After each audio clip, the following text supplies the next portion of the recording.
Carl, this is Joe Marinucci on the line.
Hello?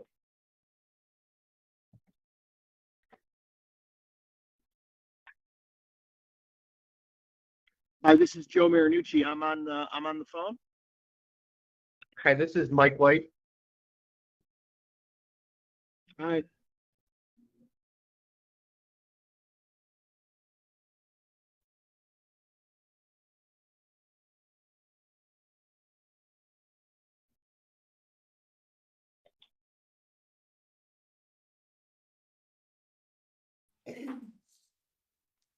Good morning, everyone. Welcome to the May 9th Landmarks Commission meeting. It's great to see everybody in person and virtually. In compliance with notification requirements of Ohio Open Meeting Law and Section 101.021 of the Codified Ordinance of Cleveland, Ohio, 1976, notice of this meeting has been publicly posted. All boards and commissions under the purview of City Planning Department conducts its meetings according to Robert's Rules of Order. Actions during the meeting will be taken by roll call vote. Recusal from any case due to a conflict of interest should be stated for the record prior to the beginning of the presentation. In order to ensure that everyone participating in the meeting has the opportunity to be heard, virtual attendants will use the raised hand feature before asking a question or making a comment. The raised hand feature can be found in the participants panel on the desktop and mobile versions and activated by clicking the hand icon. Please wait till the chair or facilitator to recognize you and be sure to select unmute and announce yourself before you speak. When finished speaking, please lower your hand by clicking the raised hand icon again and muting your microphone. Call-in users can unmute by using *6. All meeting activities are being recorded via the WebEx platform. These proceedings are also being live streamed via YouTube. All requests to speak on a particular matter submitted through the proper channels have been considered. Proper channels for comments are sending an email to landmarks@clevelandohio.gov email address with a comment or letter, calling or leaving a message at 216-664-2532, or sending a letter or dropping off comments to City Hall located at 601 Lakeside Avenue, Suite 519. Communication with members of this body must follow proper channels for consideration. Any comments received by the stated deadline are collected by Landmark staff and disseminated to the commission members prior to any scheduled meeting. Mr. Musson? Just go over the meeting rules and procedures. The chair will call each agenda item and then each applicant will be invited to proceed through their presentation. Each presentation should be completed prior to questions and comments from the commission in order to facilitate a smooth presentation. Once the presentation is concluded, the chair will ask Landmark staff to summarize design review committee recommendations and any public comment received. The deadline for public comment is noon on the Tuesday prior to any regularly scheduled Cleveland Landmarks Commission meeting. Any received comments are distributed to commission members prior to the meeting. Staff will also identify any members of the public present and scheduled to speak. Public comment is allowed at the discretion of the chair, and any individual providing public comment is permitted 2 minutes to speak to the agenda item in which they have an interest. The chair will then request a recommendation from staff. The commission will then begin deliberations and project review. Any commission member except the chair may make a motion at any point after an agenda item has been called.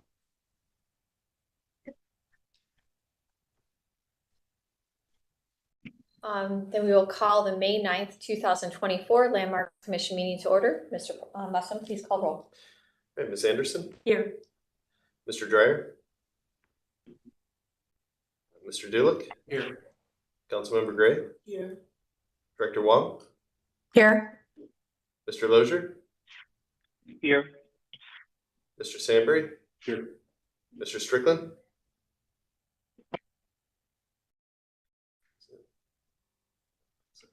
Mr. Trasick? Here. Dr. Williams?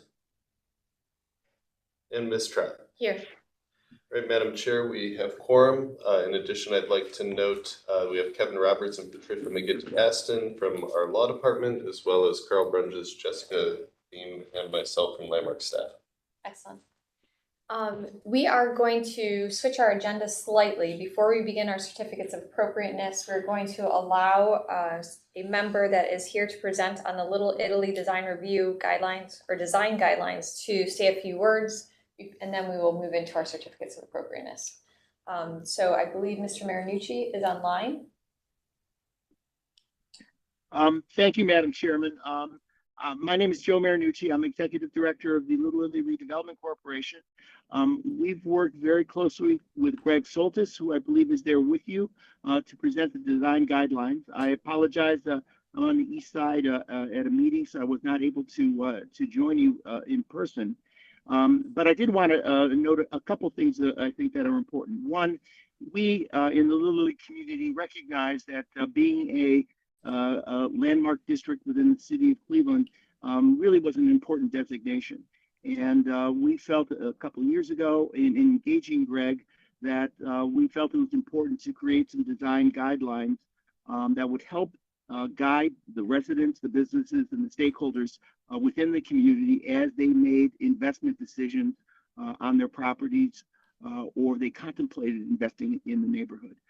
Historically, as I think many of you know, the Little Italy district is suffering some strains when it relates in relationship to the impetus to buy existing homes or properties and demolish those properties and replace them with new structures. And we believe these design guidelines will help us navigate and work with existing residents, get them to make decisions to reinvest in their properties. The guidelines will help us advise them appropriately and put us in a position where we think we can save more of the housing stock and create generational opportunities for people to continue to live and prosper in Little Italy. I want to commend the Landmark staff for their work with Greg in terms of creating these recommended guidelines. And we hope after the presentation, the committee sees favorably in terms of our recommendations going forward. So thank you, Madam Chairman. Thank you for those comments, and we appreciate everybody's accommodation to allow him to say those before he had to come the presentation later due to a conflict. So now that those comments are concluded, we will then move into our certificates of appropriateness. We'll start with our first applicant located at 3599 West Boulevard, window replacement. We'd like to welcome the applicant. Please announce yourself and tell us about your project. Hi, can you hear me? Yes, we can. Hi, this is Mike White with Window Nation. We just all we need left to know is if the grids need to be contoured or flat. We're going to be doing colonial grids on the top sash to match the existing. Since this is the first time that we've seen this project, if you could give us a quick overview based on the slides that are included on the screen, that would be very helpful. It can be brief, just give us an understanding of the scope of the work, your materials that you're proposing, and then we can talk about the details. Okay, we are replacing all of the double hung windows. We are using vinyl replacement windows. Grids will be between the glass. Basic project, we're just going to match the grids to the existing style.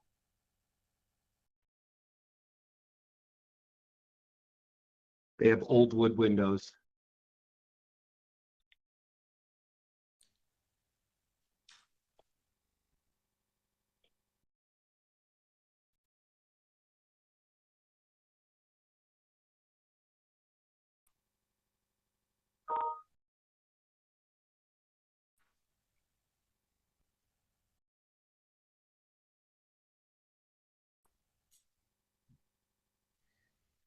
Okay, so you had stated that the windows will be vinyl. What color are they proposed to be? They're white in and white out. And you said you're proposing grids within the window, Correct. and you're wondering the profile that we prefer, is what your question was? Correct. Okay. Well, before we get to the commission's feedback, we are going to hear the Design Review Advisory Committee's recommendations. Thank you, Madam Chair. To assist in summarizing the project, what was presented to the Historic West Cleveland Design Review Committee on the 1st was 16 window replacements on the first floor in the front of the home, and then assorted windows throughout the sides and rear of the house, all in white vinyl. What was proposed at the Historic West Cleveland was for no grids on any of the windows, and for one awning window on the side of the house, I believe, to replace the hopper window. The home is on a corner, West Boulevard, and the Design Review Committee discussed uniformity of the windows, especially on the front facade. There were windows on the second floor of the home that were replaced in 2017 or 2018 that have completely different grids than the other original windows on the house.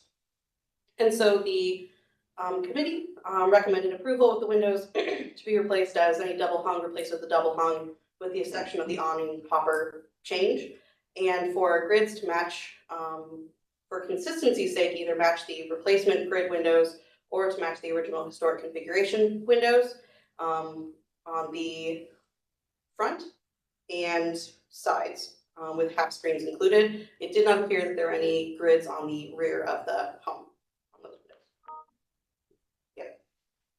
Okay, thank you.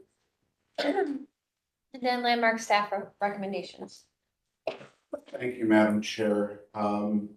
As noted, there were replacement windows in 2017, which were done without permits or review. And then it is a corner property. So therefore, there's two sides that we have to keep in consideration. So the non-visible side in the rear, we would be okay with the vinyl, but with our standard non-vinyl on primary facades, I think we would need an upgraded material that would be matching. It should be externally applied grids.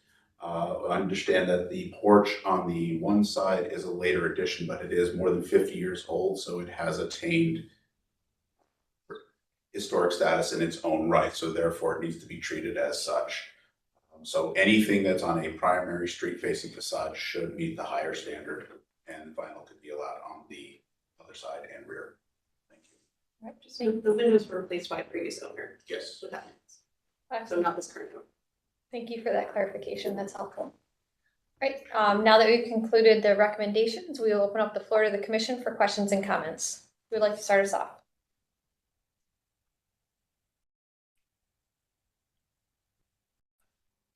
I Go guess- ahead. Ms. Anderson? Thank you, Madam Chair. I just want to clarify, the grids are applied externally? They're not in the window?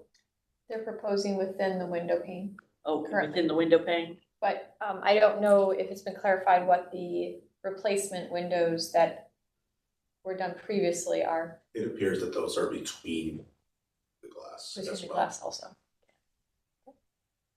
Other questions or comments? That was my question. Okay. And so I guess I will go next, and I'm gonna look over your shoulder for people who are, no, you're good. I'll just make sure I don't miss anybody. To the owner, or I'm sorry, to Mr. White, are you proposing, I'm sorry if you stated this and I just missed it, are you proposing to match the grids of the existing windows that you're replacing, or are you matching the grids of the replacement windows of the second floor that are the 9/9? Matching Or the grids of 6. the ones that were replaced prior. The 2017 or 18s that were replaced. So muttons and all window panes. Correct. And Yeah, both at the meeting panes. last week, they said they just wanted them in the top sash. Manager, I don't think the 9/9 is quite appropriate for here in the tops, and that was probably, if that had come through design review, we probably would have not said.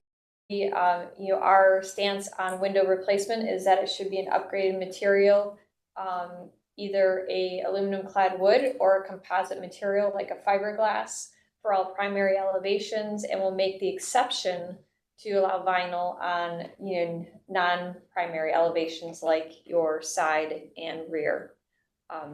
So based on that, I am not opposed to the window replacement, and I appreciate that you are matching the configuration of the existing original windows, but I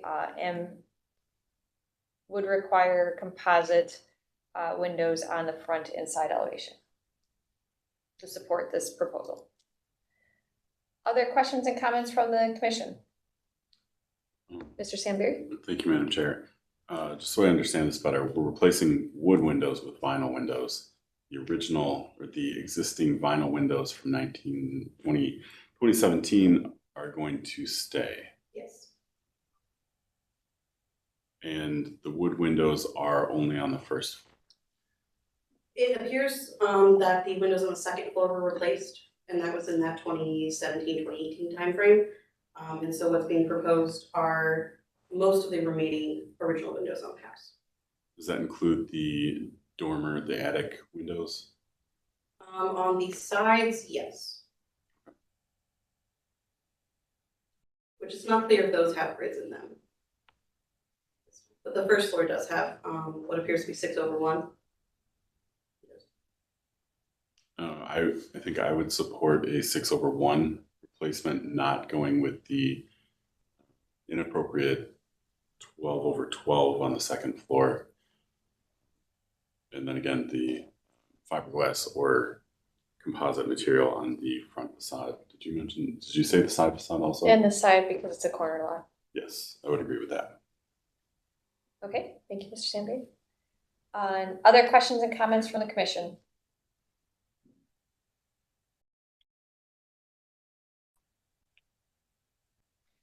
Not seeing any. Would someone like to put forward a motion?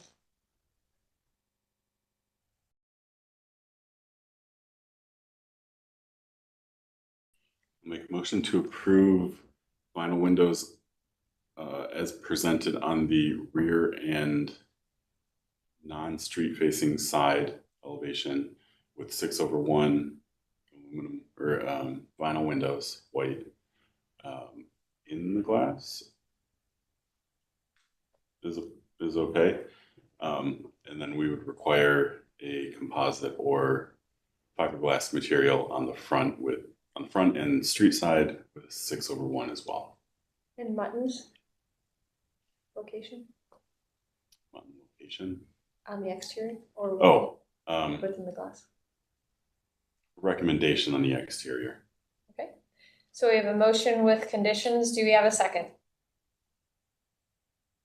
I'll second. Right. Thank you, Mr. Dulick. Any further discussion? Not seeing any. Mr. Musso, please call roll. All right, so we have a motion to approve vinyl on the rear and non-street facing side with a 6/1 between the glass grids, And then composite or fiberglass windows on the front and street-facing elevation with 6/1 muntins as well, with a recommendation that they be placed on the exterior. Right. All right. Ms. Sanderson, Yes. Mr. Dillich, Yes. Councilmember Gray, Yes. Director Wong, Yes. Mr. Lozier, Yes. Mr. Sambry, Yes. Mr. Trasick, Yes. and Ms. Trout. Yes. Madam Chair, the motion passes unanimously. Excellent. All right, well, your project has passed. Good luck with your project. One question, the profile of the grids on the side and back, do you want those to be contoured or flat? Probably contoured or to match the profile that is in the second floor windows. Okay, thank you. Thank you.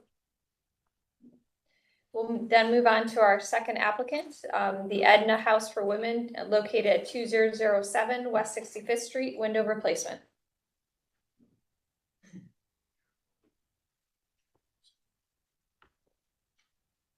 I'm Dylan with Pellet. Thank you for having me this morning.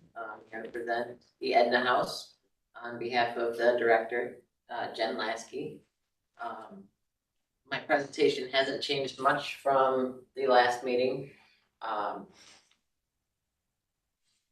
the presentation here, we have, I labeled which window types will be going in which openings. We propose to replace the existing wood windows with our Impervia fiberglass windows, matching the existing grid patterns. The only difference is on the front here, there is a vent variable window along the first floor. We quoted the new windows to have a vent equal, so the check rail in the middle will be about 4 inches down from the existing. This just goes over all the sides. We originally proposed to go in with our Pella brown color for our Impervia, but due to the last meeting, that was changed to tan, and that is not a problem at all. So we're planning to go in with our tan color, and then the only other requirement we had was a half screen.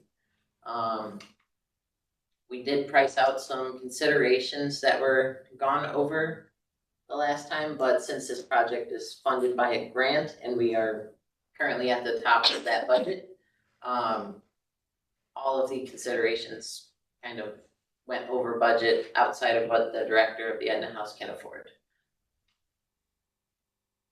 And I'm not sure if I said this already, but we do plan to go with 39 windows across the majority of the first floor and some one-off openings on the second floor. And then 2 doors, not the front door, but on the side.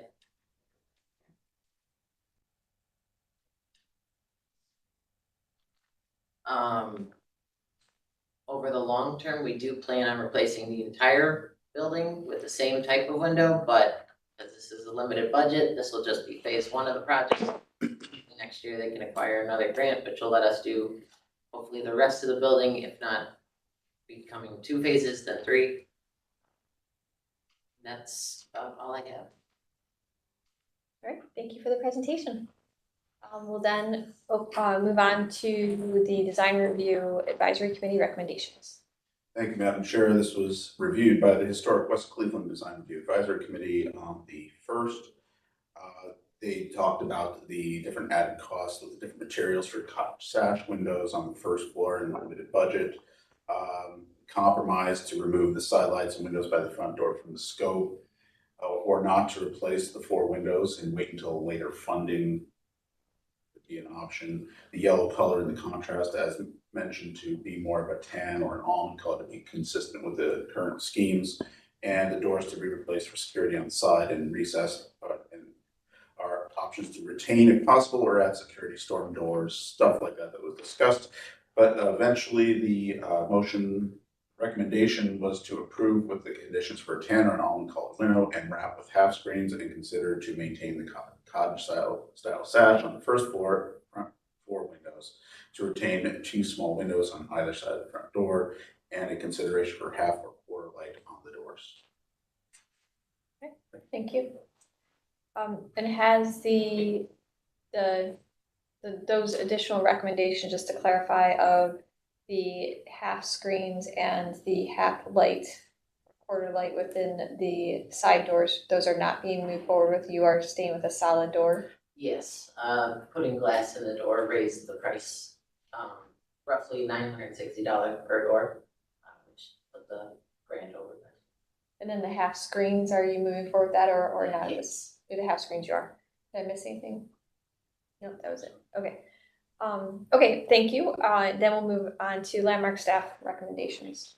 Thank you, Madam Chair. In reviewing this project and the, considerations for the building, there were some security considerations for needing new windows on this building, as well as having no lights on those side doors. Our main focus would be that front facade. The building is pretty long along West 65th, and so the front slide. Those 4 first floor windows are a cottage sash, and so we'd like to see that retained. We're very happy to see the Impervia windows being used, that fiberglass, and to see the color retained as that tan to keep the trim kind of cohesive. And also, while other windows are being replaced, that way the building still looks, not multiple colors. And so, it's, as a staff feeling, is we'd like to see the cottage sash retained on that front facade, as well as the exterior applied grids to for that front facade. I believe the rest of the building was proposed for grids inside, but not like the flat ones, but the little 3-dimensional ones on the inside. And then we were questioning if the windows are just a sash replacement or a full frame replacement. But otherwise, we're happy to see the investment in this building, and we're happy to see that the windows are higher quality. So agree with some of the other considerations from design review committee. Excellent, thank you. We'll then open up the floor to the commission for questions and comments.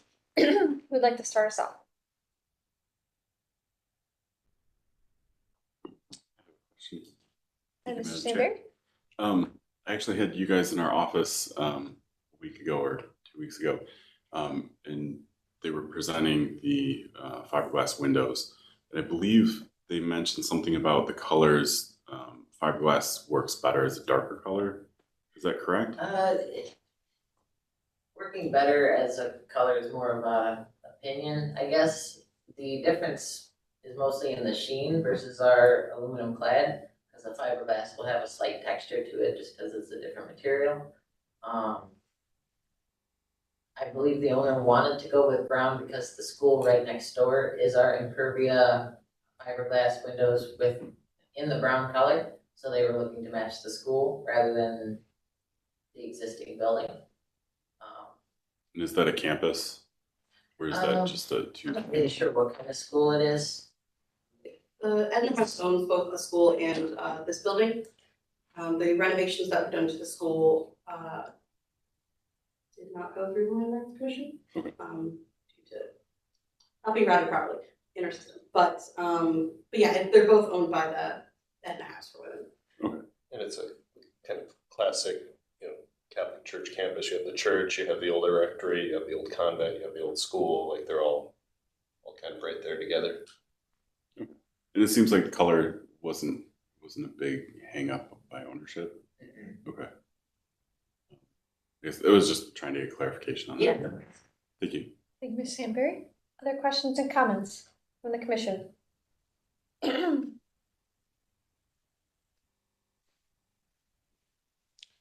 Madam Chair. Mr. Look? Thank you, Madam Chair. How visible are the sides of the building from 65th Street? Want to get a sense of the context. I know one side is pretty close to the school, right? But what are the other ones? Yeah, there's a building on either side which Okay. blocks visibility. Really the only elevation, or the elevation facing the street is really one that can be seen from it. Okay, thank you. If I may, Madam Chair, ask the staff, I just want some clarity on the staff recommendations in terms of, as I understand it, and you can correct me if I misunderstood, the street facade is obviously the primary concern, and staff is recommending the lighter color, and you're recommending the cottage sash windows with the exterior applied mullions, correct? Just on this first floor. Right, just on the first floor, because that's where they are. So those, and that's the ones that are being proposed to be replaced. The ones that are labeled A Okay, are the ones that we are, the other ones, I think the eyes are the double hung that are replacing double hung. And those should probably have the external, because it's just on the front. One of the things in looking this and thinking about, because this is being done in phases, I wonder if it's possible to remove these four because of budget concerns and use whatever funding for maybe some of the other ones on the building, and then budget these in at the cottage sash at a later date on one, either phase 2 or phase 3, which might give us all what we're looking for, and then moving forward might help out. So if I might interject there, this was gone over at the last meeting, with the director's thoughts on this is that replacing these windows is a safety concern. This is a home for women. I believe there's 40 plus women there that, she is looking over. And so the windows on the first floor do not lock. To not replace them would be a safety issue. As far as someone just going to, walking up and opening the window and crawling in. I guess they have had more frequent occurrences of figures in the neighborhood. I haven't seen it personally, but this was from the director, of figures, circling the building or harassing some of the ladies who live there. So she was pretty adamant on at least replacing everything we have labeled on the first floor, so that nobody could just go and break it. thank you. I can also add, Madam Chair, the design review committee had, as mentioned, discussed it quite a bit, which is why they had in their recommendation a consideration to maintain the cottage style windows just based on the price difference and the funding concerns. I believe it was in that previous meeting brought up that the impervious series does not come in a version that's not a double hung window, and so have to change to a completely different line for those to retain the cottage sash design, which would bump the price up outside of their budget. So that's why the design review committee put it as a consideration, just due to those restrictions that the ownership is working with. That's helpful. Thank you for that clarification. And one other clarification, are the C windows being replaced? Or those are the ones Yes. the design review said to take out of the scope? I'm sorry if I'm not listening well today. Are those in or out? C, It was recommended to remove those. remove those as to help with offsetting prices when determining. Got it. Remove them from the scope. Great. Thank you. So I guess I will go next in comments that, I appreciate the owner's commitment to a higher level window than a vinyl window and understands the use of this building. So although I align with Landmark's staff that I would like to see the cottage style replaced in kind, I can make that exception at this, to at least have the upgraded material versus a vinyl, or not replacing the windows. So I personally support the proposal, and I'm willing to make that exception for those 4 windows based on the rest of the house having a double hung standard window, to maintain consistency of design and materiality. So I guess those are my comments. Other questions and comments from the commission?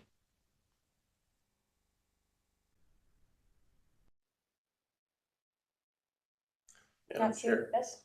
I do have one question, and this is based on both the applicant and Landmark staff. Just to clarify the proposal, so we're, and I support Madam Chair's comments about, given the safety concerns and the desire to have that front facade done at least consistently, I would support that same exception on the cottage style windows.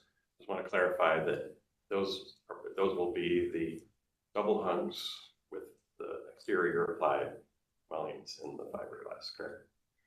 On the facade, and the full front facade will be done. On the front facade, we were also planning on sticking with our contoured grills between the glass buttons, kind of matching the existing pattern, but instead of being exterior, they'd be between the glass. Do they come in an exterior? They might be able to, I'd have to check, I'm pretty sure could pull off something, get an exterior one, but off the top of my head, I'm not exactly sure. That would be my recommendation also, to, if we're going to compromise and accept it, to exterior buttons on the front elevation. Other questions and comments from the commission? Would someone like to put forward a motion? Sure. Mr. Julick? Like motion, approved as presented with the recommendation that the front facade windows have the exterior applied mullions. Buttons. There. And do you want to add the consideration for the cottage style if funds can? We should keep that in there, consideration for the cottage style if funding allows. That's it, thank you. So we have a motion with conditions. Do we have a second? Can I make a clarification? Yes. Cottage style only on the front. Cottage style only on the front was the recommendation of staff. You're on that first floor. Does that answer your question? Yeah. Yes? Yeah, sorry. So we have a motion. I'm sorry, nobody seconded yet. So a second? I'll second. All right, thank you with that clarification. Any further discussion? Madam Chair, just for clarification, to make sure we're Sure. ruling out all possibilities here. Sure. I see a number of the cottage stairs on the sides here. Are these also ones that do not lock?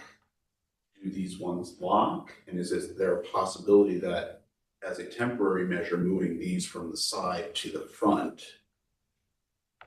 and then using the originals temporarily for those security concerns, so then later putting in the newer windows?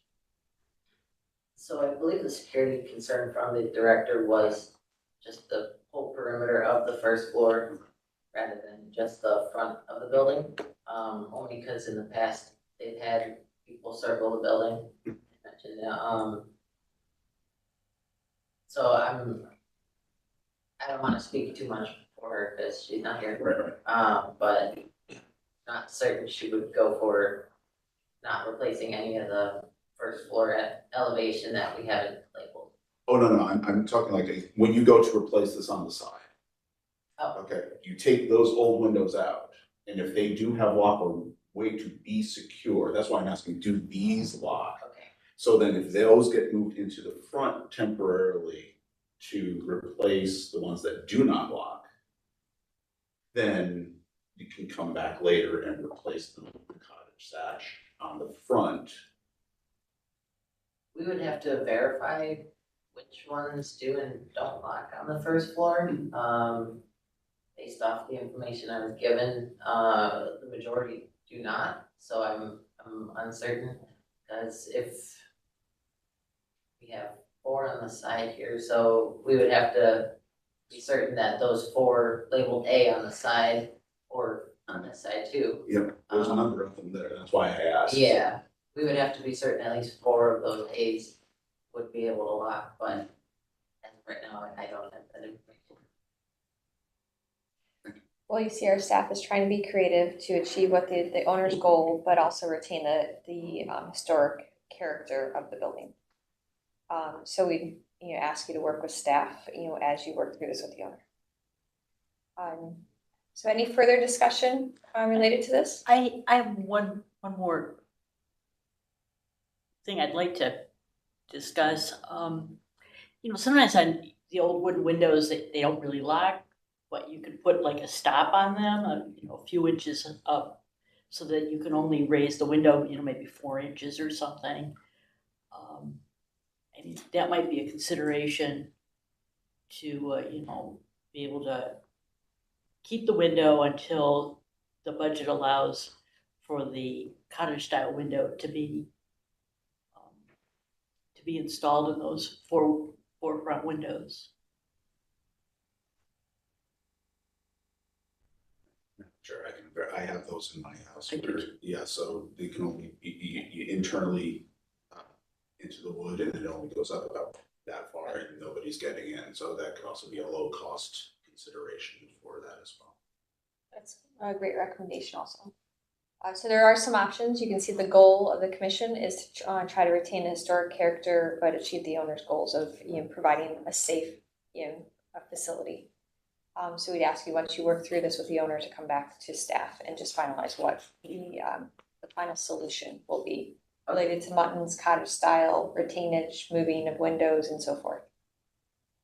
So with that being said, would you, Mr. Dulick, like to add that as a requirement to come back to staff once the final solution is finalized with ownership? Thank you. Yes, I would. Mr. Sandberry? Absolutely. Okay, so that's part of the conditions. Any further discussion? That's you, Mr. Musson, please call roll. All right. Sorry, I'm just trying to get it all down. So we have an approval with recommendation that the front facing windows have exterior muntins, and a recommendation to maintain the cottage sash on the front facing facade, and a requirement to come back to staff with the final solution after discussions with ownership. I agree. All right. Ms. Anderson, Yes. Mr. Dulick, Yes. Councilmember Gray, Yes. Director Wong, Yes. Mr. Lozier, Yes. Mr. Sandberry, Yes. Mr. Tresick, Yes. and Ms. Trapp. Yes, Madam Chair, the motion passes unanimously. all right. Your project passed, so good luck with your project. That concludes our certificates of appropriateness for today. We will then move on to reports. We'll begin with the Landmarks Commission policy adoption. Adaptation, sorry. It's been a long week. Thank you, Madam Chair. So as was sent out yesterday to the commission members, we are looking to have our roof treatment policy or guidelines adopted by the commission. The roof treatment guidelines essentially are outlining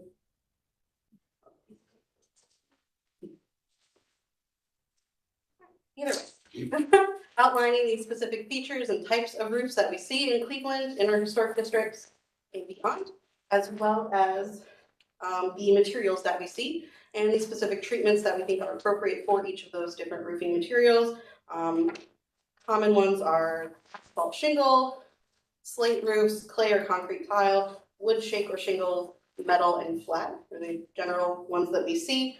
And so kind of a little bit of history of those, where you find those, specifying, especially with metal roofs becoming more popular, mostly they're accent part pieces or on very steep roofs on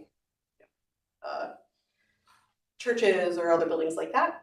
And we also included recommended practices for when you're replacing a roof, as well as our kind of review process, which outlines the levels of what can be administratively done by staff and what should go through the design review process to get a final landmarks approval. Essentially, if you're replacing original slate roofs with like slate, synthetic slate, or a comparable slate appearing architectural asphalt shingle, that is something that we could do through staff.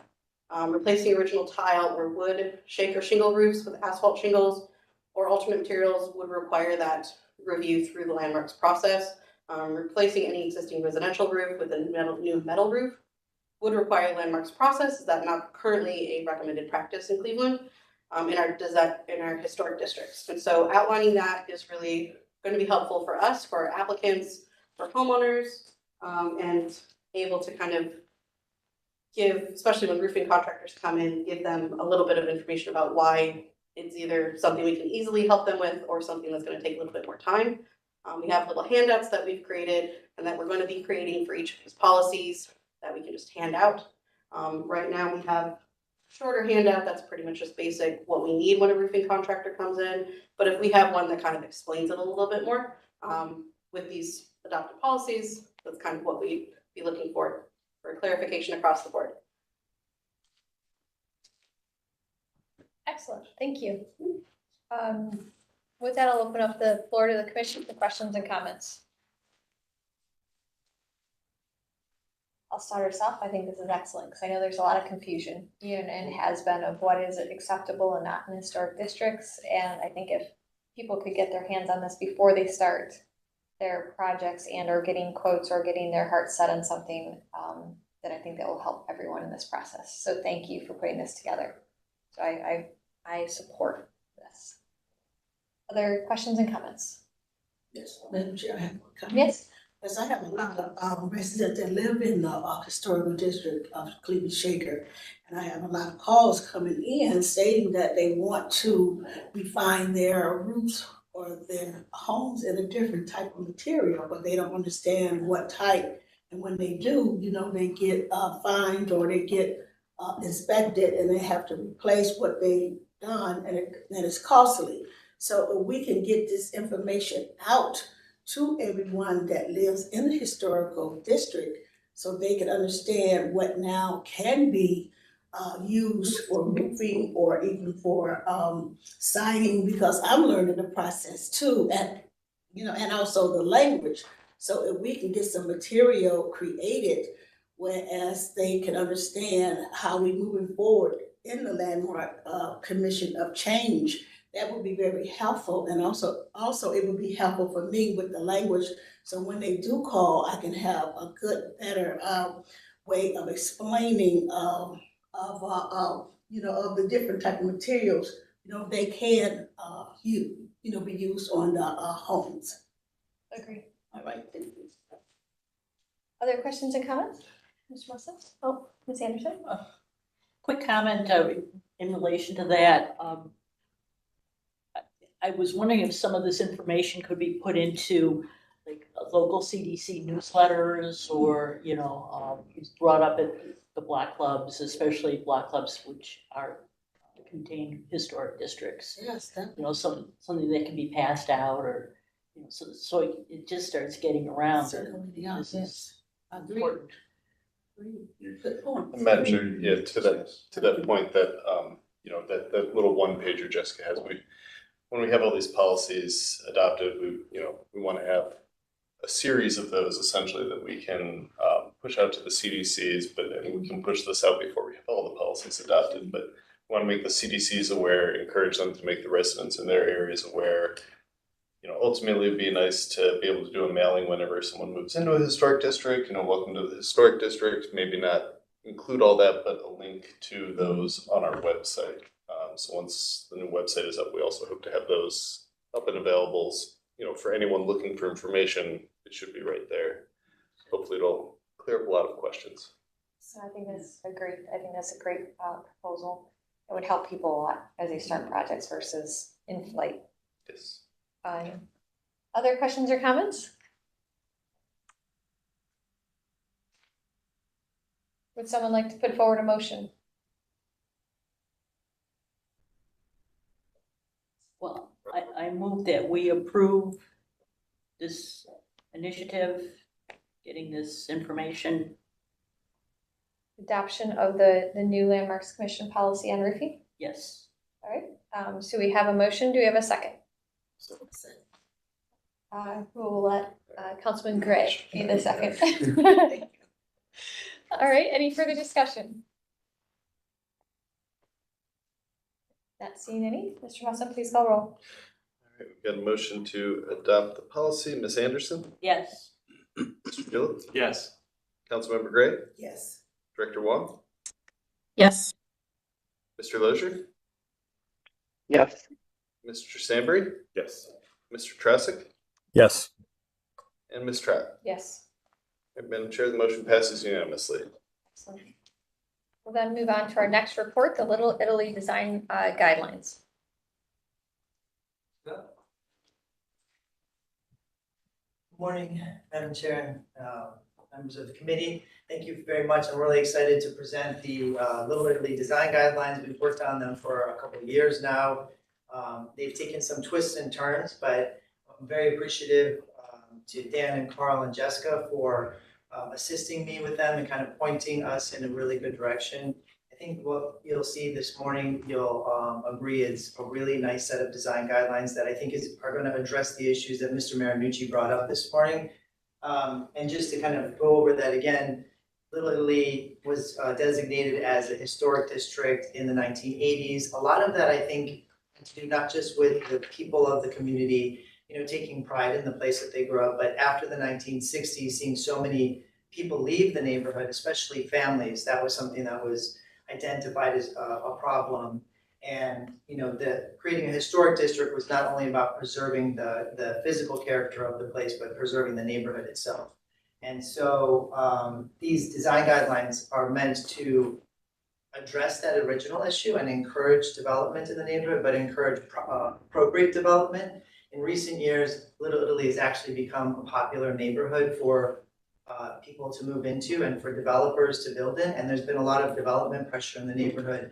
And residents have really felt that much of what's been built is inappropriate for the neighborhood. And so that's part of how this came to be. So, to go full, to the right? Just a delay. Oh, okay. Is it back there still? No. No. Oh, okay, we've advanced technologically. So this is, the cover and acknowledgements, the Sons and Daughters, Italian Sons and Daughters of America, the Italian American Museum, Cleveland Foundation, the Western Reserve Historical Society, and Councilman Griffin have all really also helped put these together and in part funded the development of these guidelines.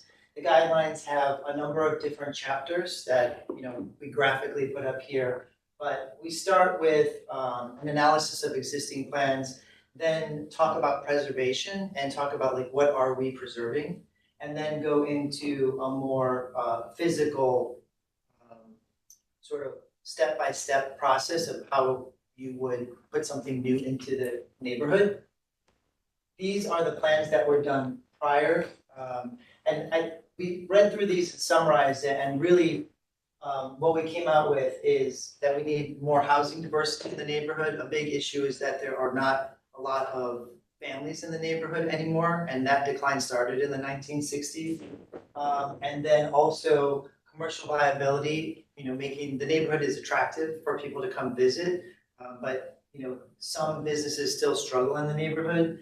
And also placemaking, so how do you retain the character of the neighborhood? People tend to look at historic preservation through the lens of the building only, and the general public, when people think of a historic district, and less so the space in between the buildings. So we wanted to address that through the buildings, and then sustainability, not from an environmental standpoint, but from a socioeconomic, sort of sustaining the neighborhood itself.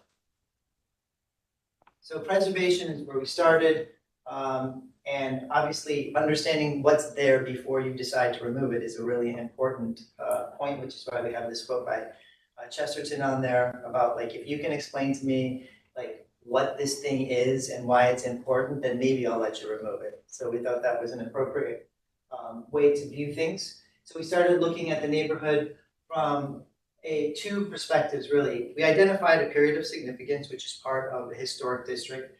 And then we looked at that through two lenses, really. One is methods and materials. So during the period of significance, how did we build things? What kind of materials did we use?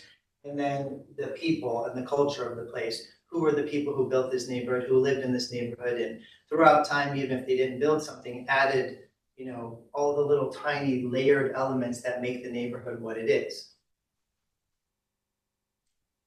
We looked at where since this neighborhood, it's not necessarily super significant that it has 1 million, high architecture buildings. It's significant because it's representative of like an immigrant neighborhood that, most of the architecture in the neighborhood is vernacular. So why does it look the way it does? How was it built? So we did an analysis of the towns in Italy that many of the people came from and what components from those towns were important that identified those towns, and are those reflected in the environment? And obviously they're not reflected exactly in the environment here, but the people built what they knew from the place they came from with what they had in the place they came to. And I do think that that is reflected in the environment. And so, identifying that in every little Italian mountain town, there'd be the church with the little piazza next to the church, one main street with little pedestrian alleys that kind of fall off the main street. And Little Italy is not exactly that, but it does reflect that in many ways. It's built on the side of a hill. It's got one main street, lots of pedestrian alleys that come off of it. The church, which was always the kind of most prominent building in the neighborhood with a little piazza next to it. And we did a morphological analysis, just looking at the neighborhood over time using fire insurance maps to kind of tell the story of how exactly it came to be and developed. So I think that that will be useful for people who want to build in the neighborhood to understand the place. And then we also, as part of defining like what preservation is, went back to that important point of the difference between, the building and the public realm and how they're related together through the frontage, and really kind of bringing the importance of the frontage of the building to the fore to really talk about how that part of the building connects the public realm to the private and really connects to the street and creates the place that we all appreciate. So we've been, just a little reference here to the Landmarks Commission, pointing people to where they need to go in order to understand the process. And then what we did first is we did a very, very detailed analysis of the neighborhood. We have a spreadsheet that has every single parcel and building in the neighborhood that describes them. How many stories are there, like what color paint is on it, so many details about it. That took a long time to do. But what resulted from that is like really what shows the mosaic of the neighborhood, which I'll show you on the following slide. And that mosaic identifies the neighborhood, what really makes the neighborhood what it is, and most historic neighborhoods in Cleveland, or any old neighborhoods in Cleveland, is that it's a mix of uses all kind of jumbled together, not like Euclidean zoning, which separated uses out to only single family houses go here, only commercial districts go there. But what we did is we divided the neighborhood into, districts, because these portions of the neighborhood do have certain features that make them slightly unique, that will make it easier when people are wanting to put something new in the neighborhood to understand the context better. And so we have descriptions of each neighborhood and what makes them unique. And I didn't put it in the preservation part, but there is a page, if you look through the document, that talks about Mr. Carabelli, who was an immigrant from northern Italy who came to America, and he actually started a stoneworks right up here on Euclid Avenue. It's actually outside of the actual historic district, which is this boundary here. But many other immigrants from central and southern Italy came to Cleveland to work for the stoneworks because they had skills, as stonemasons. And so that was a big part of the founding of like the creation of Little Italy and why they settled here next to the cemetery. So I forgot to mention that in the previous part, but I wanted to put that in there because it's important. So you can see here, then what we did is we identified building types. So we have many different building types, shown on this map by color, and it shows that mosaic. But going back to why we created districts, you can see, for example, like in what we're calling the downtown district along Mayfield Road, there is a concentration of commercial and mixed-use buildings. In addition to that, the way that these buildings here front the street is slightly different than they do in other parts of the neighborhood. And there are other definers in different other parts of the neighborhood that make each of those unique. So here's a list of the rest of the buildings, building types that we have identified there. And then the rest of the design guidelines go through step-by-step different aspects of the building. So the first we start with is massing, and each chapter has a specific sort of like step-by-step process through it. So we start with the historic context. This map, for example, shows the heights of the buildings in the district. And then sometimes there are additional, these are found also in the glossary in the back, but sometimes there are additional definitions that would assist anybody reading the design guidelines to really understand, like, what do we exactly mean by massing, that are found in this historic context portion. After that would be this portion that kind of states what the guideline, the intentions of the guidelines are.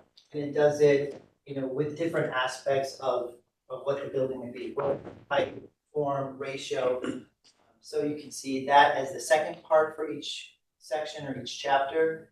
And then what the third part goes through is it takes some of those guideline intentions and it defines them further using graphics when we can. So you can see this graphic here, which is an actual model built of Mayfield Road in Little Italy. That shows, let's just say we were going to put a new building here. So that's this sort of sea green color. And then it identifies the buildings as buildings that are within the period of significance, buildings that are outside of the period of significance. And then, in the previous part, it explains what you're going to build. If I were to summarize all of them, is like within the median of what you can see in 250 feet in either direction. And if you can't go 250 feet in one direction, you can take context from the other side of the street. And that's the foundation basically for everything that we go through. So here's setbacks. So again, you can see in the beginning, historic context talks about setbacks within the context of Little Italy. And then here we have a map that shows setbacks. And again, this really goes to show when we created those districts, how with this particular one definer, you can see different unique conditions in different parts of the neighborhood. So if someone wants to put something in the Murray Hill district, it's easier to define, even from the beginning, before you do any analysis, what the typical conditions of the neighborhood are. So you have a good starting point. And so then here you can see the guideline intentions. And then I don't have everything in here. Obviously, it's a 171-page document. So because I wanted to go through it faster, but you can see here's median setback. This is fair view. So it was a different sort of, I picked, for the most part, most of them have a highly commercial sort of example from Mayfield Road, and then a more mixed example from one of the other streets. And again, it goes back with median. Then composition really starts to talk about the building itself, the details of the building. So we talk about the base, the middle, and the top of the building. And here we have definers between, definitions between high style architecture and vernacular architecture. And the importance of that too, which is explained in here, is that the masons, they worked building things. And so they did have an understanding of how buildings went together, but they weren't necessarily architects or designers. Like my brother works in construction, a lot of my family work in construction. My family's actually originally from Little Italy, so a lot of my family works in construction. And my brother's not a designer, but if you let him go at it with your bathroom, he does tile, he'll want to show off his skills, right? So he'll pick 10 different tiles, and I have to be like, Michael, not 10 different tiles, let's pull that back a little bit, but he wants to show what he can do. And the people of Little Italy also wanted to show what they could do when they built. So sometimes you can see they were aspiring to a high style architecture, even though it's really in this middle ground between vernacular, really we probably define it more as vernacular, but there are some buildings that have high style components to them. So that's explained in here as well. And again, guideline intentions, and then one section that takes one of those, each of those intended intentions and then defines it better with graphics also. Rhythm is the next chapter. So in here we have, the two different streets, one, the downtown street and one of the, Fairview. So it shows the two different kind of overall conditions in the neighborhood. And then you can see the buildings that are within the period of significance and the buildings that are not, which are actually pretty obvious in this case when you look at it this way. And then the guideline intentions, a graphic that explains them further. Then we go to openings. Talks about historic context. Has the guideline intentions. And then has, and there's like other additional information that, you know, we put in here, like a recommendation, for example, like on residential buildings that 15 to 35%, we did a lot of research about this stuff. 15 to 35% is like within the ideal of what you want for a residential building like that. And for a mixed use building like this, 30 to 60% is more within the range of what you want.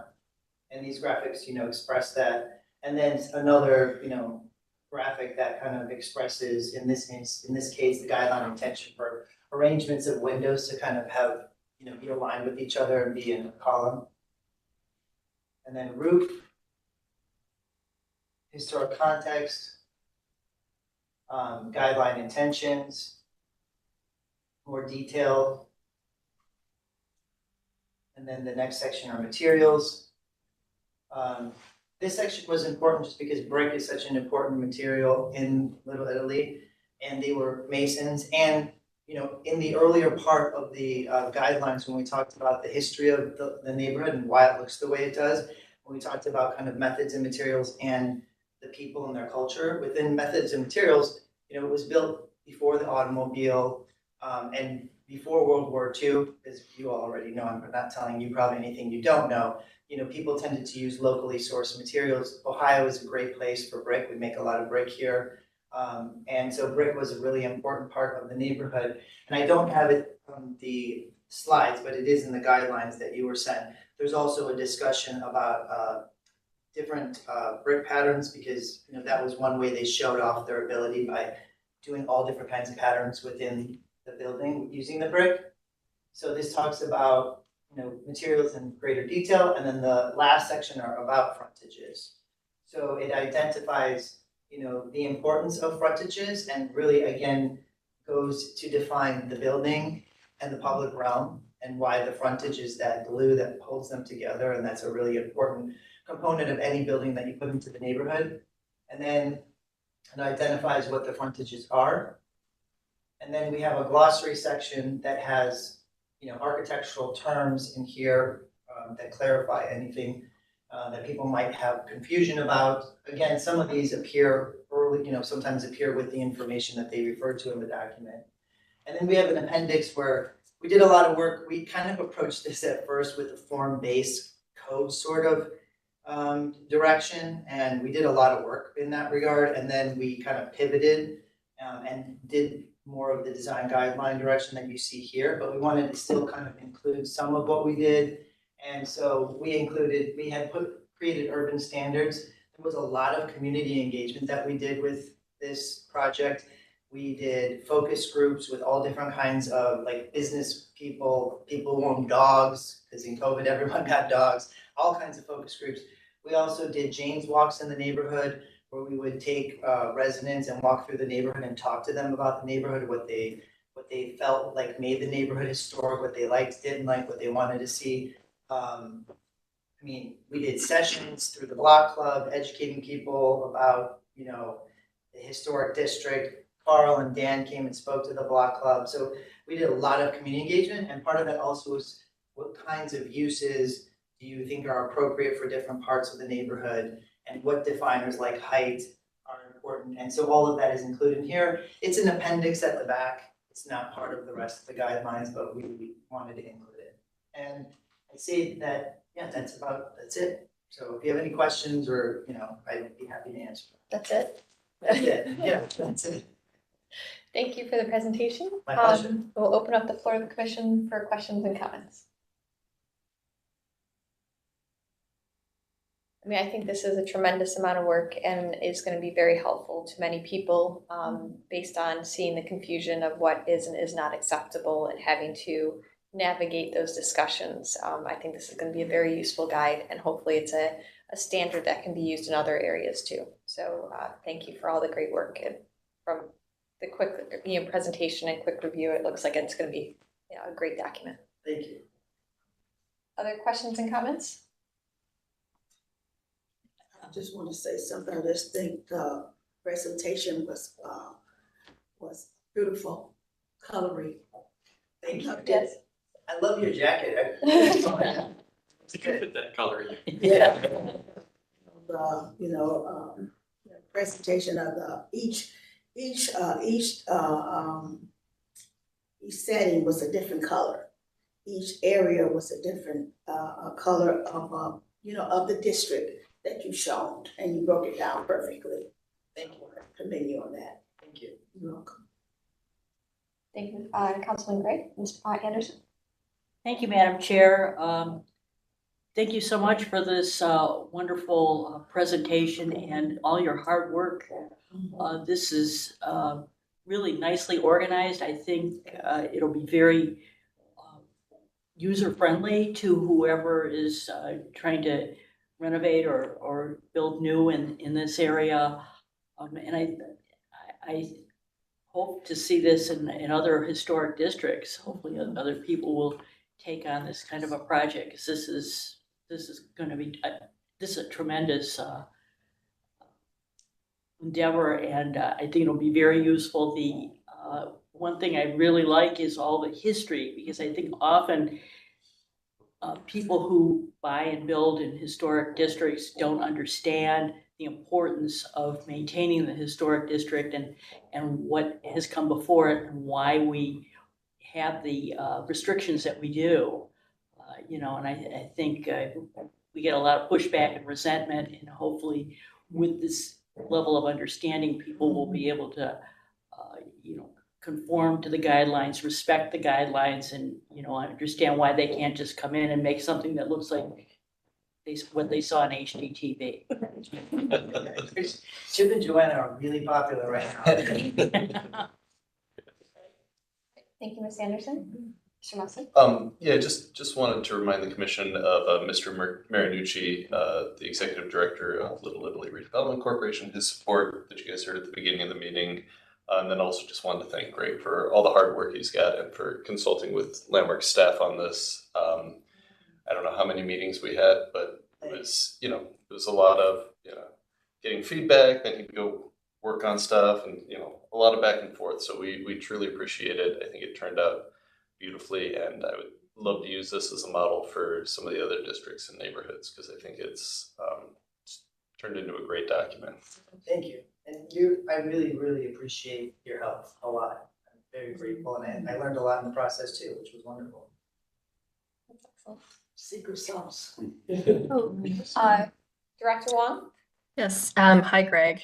Great job. Hey, Um, thank you. I want to say, first of all, thank you for all the hard work. I really appreciate all the character maps, that you really paid so much attention to what's distinct and unique about Little Italy here. And one thing that I personally love about Little Italy is that it's actually, well, because it's one of the historic neighborhoods, it actually retains a lot of the missing middle housing that we saw 100 years ago. So when I say missing middle, I mean more architecturally. So things like fourplexes and small apartment buildings and things that are in between a single family house and a large multifamily development. So I appreciate that you've given a lot of flexibility for the urban standards here to show a variety of different types of housing typologies.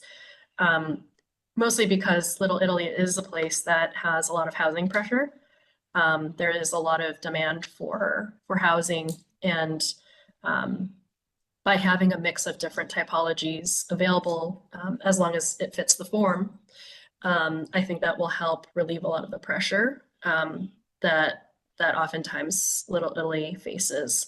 Personally, I believe in a mix of, single family all the way up to multifamily and all the way in between, as well as both ownership and renters. So I think that, you've really laid out a variety of different ways for that to be accomplished. I also appreciate that you put in the ADUs. This is a neighborhood that historically has had, structures behind structures, and that is also a great way for us to, increase housing opportunities while also respecting the fabric of the neighborhood. So thank you. Thank you. Thank you, Director Wong. Other questions and comments? Mr. Sandberg? Thank you, Madam Chair. Has there been thought on how this is getting released to the public? Are you giving this to as many people as possible? Is this a digital version? Is there a printed copy that gets dispersed? There's a digital version, which I'm sure Landmarks will keep a copy of, right? Yeah, I'm through the chair. I think this will probably be put on Little Italy's website Oh, as it a will. link Yeah. to be able to download like anything else.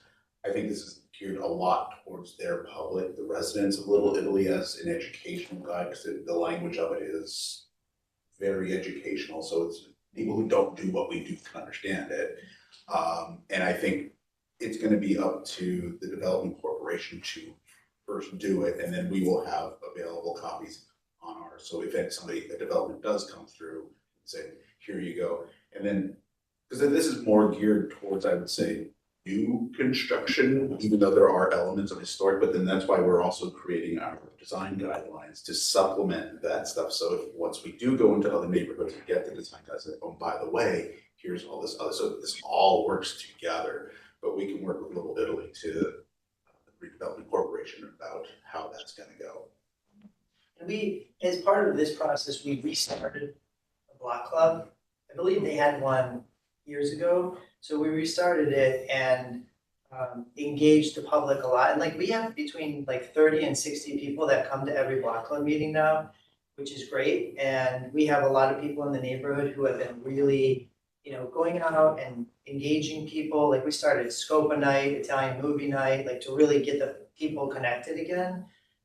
And we have talked about the design guidelines with them, and I would anticipate that at the next block club meeting next month, we'll say, hey, here's the design guidelines, and go through that with them, just like we did with you, and maybe even have, because we have loads more maps that we made and diagrams that we'll print out. And we also took a huge survey where we had I think like 550 responses to our survey, which in a neighborhood of 2,000 people is a lot. Some of the people that responded were people from outside the neighborhood, because there's a large contingent of people that still come into the neighborhood because they have businesses there, they go to church at Holy Rosary. So all of that stuff we're going to review with them. And so everyone's becoming more and more aware of the importance of this. People, I think, when we talk to people, people were very concerned about the look of things in the neighborhood, but they didn't always have the language or the understanding to art. They just knew like that doesn't go here, So I think this is helping people be able to have language so that they can have better communication with the CDC and with developers that come in. We actually had one developer come already where they presented something that was very modern and like everyone felt didn't really fit. And they came and presented a block club and they received comments and we talked with them. And then they came back and everyone was like, okay, we're sad that you're knocking down 2 houses, but this that you're proposing now looks like it would fit in the neighborhood. And so that I think is a really good example of, even though before these were approved, it's kind of like a test fit, a test run, and it worked really well. Madam Chair, if I can interject again, this is Joe Marinucci. I'm still on the line. We will work obviously with Greg. We'll work with the commission staff to again share the design guidelines as widely as we can. And although we'll limit the amount that we can print simply because it's 107 pages, we'll use electronic 171 Dropbox, and with the community presentation to really inform everyone that the guidelines have been approved, and also obviously share them so that again anybody contemplating an investment in the neighborhood has access to the information and can use it early in their process as they deliberate the type of investment they'd like to make. Excellent. Well, I think this is a great proposal, and as we said, I think this is going to help the community and anyone proposing new development, whether that be residents or higher educated developers, meet in the middle and the common ground. So thank you for all the hard work. Thank you. Other questions and comments from the commission, or would someone like to put forward a motion? Hearing fairly consistent support. Just want to clarification, what are we motioning? Are we motioning for approval of the guidelines or what are we, I'm sorry. I was just Good about to question. jump in with that, Madam Chair. I think what we'd be looking for is an adoption of the guidelines. It's like policy. Okay, so adoption. I'll make a motion to adopt the guidelines as a policy. All right, so we have a motion. Do we have a second? I will second. Mr. Dulick is a second. Any further discussion? All right, not seeing any. Mr. Musson, please call roll. Ms. Anderson, Yes. Mr. Dulick, Yes. Councilmember Gray, Yes. Director Wong. Yes. Mr. Lozier, Yes. Mr. Sandbrake, Yes. Mr. Trasick, Yes. and Ms. Trot. Yes. Madam Chair, the motion passes unanimously. All right, excellent. Thank you for all the hard work. Thank you, appreciate it. Madam Chair, I just have one last question. Do you anticipate any more tweaks or additional information that you're gonna put it, or is this our final version? We'll probably add a couple more definitions, some additional graphics. The structure and the text of the design guidelines will not change, but there'll be a couple more definers added. So enhancements. Yes, yeah. Bulk it up a little. Yeah. You get that extra. Someone second too. All right, excellent. Thank you. Thank you. So that concludes our reports today. We'll move on to meeting minutes. There were 2 meeting minutes that were circulated. Does anyone have any questions or comments, or would they like to put forward a motion?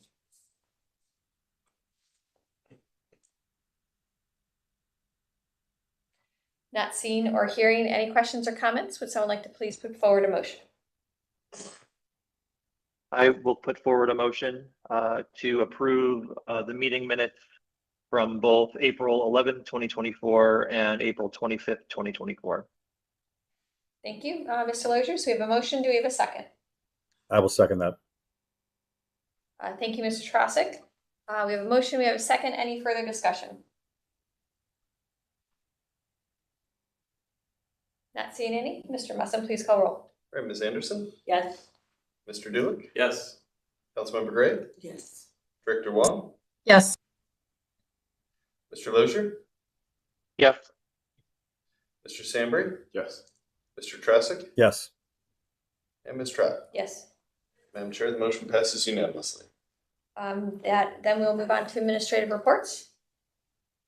Don't have much, just, trying to get more of those policies out to you guys. We're hoping to have the window policy ready for next meeting, so hopefully by the end of, that's kind of a big one.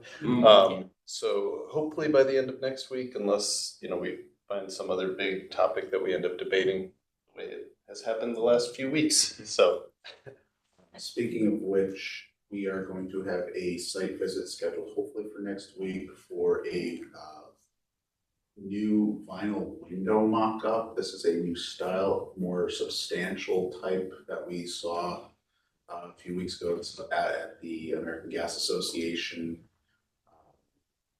testing laboratory, which may, because of the way it's constructed, it's, I guess, more stylized, or it doesn't look like a vinyl window. So they're putting up a mock-up for us to go out and look at and consider and see. So this might be something that could change things about vinyl windows that we know. And as the technology changes, that it might become a more approvable in the future. So we'll keep you in the story. Will they have life expectancy information for you too? Yes, and I think they came in and showed us the product, and I think it's a lifetime guarantee. It's locally made, Yeah. or it's a local company. I don't know if it's locally made, but it's definitely a local company. So we will put out that invitation. I think we'll extend that invitation to some other local cities as well for their landmarks commissions as well. And then we had talked about potentially coming up with a specific vinyl window policy along with our other materials to say what is an acceptable vinyl window versus a not acceptable. And I think if we have those definers, it makes all of our jobs a lot easier, and just trying to be more proactive in getting all these policies out. That's what we're trying to do. No, I think that would be excellent, especially, running through like what the life expectancy of a wood versus a composite versus a vinyl. It's good for people to know right from the beginning and not surprised. So I think that's great. All right. Anything else? Any other reports? No? Nope. Excellent. Then we will adjourn today's meeting and see everyone at our next meeting on May 23rd. Thank you, everyone. Have a great day. Thank you. Thank you. I just want to say thank you. Thanks, everyone. Good to see you in person. Nice to see you Yeah. too.